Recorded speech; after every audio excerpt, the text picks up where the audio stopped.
Ay nako, grabe nangyari din sa amin. Ayan, nabahaan na kami ng snow.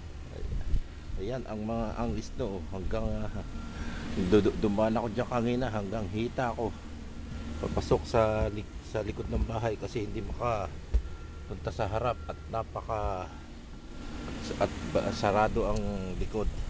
Hindi mo matinag ang pinto dahil sa kapal ng snow.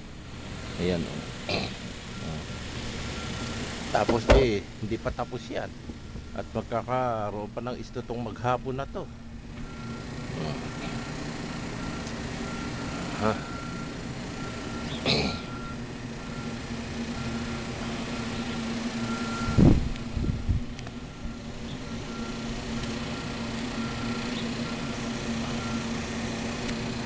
Ayun nga, train station, wala yatang gusto sumakay.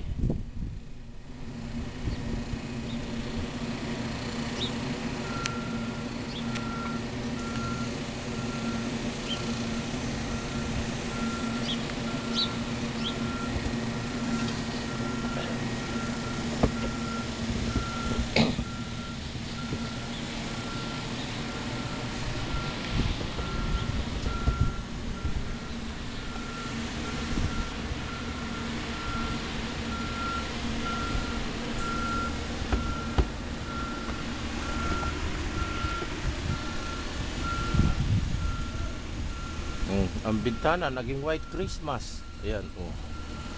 Oh.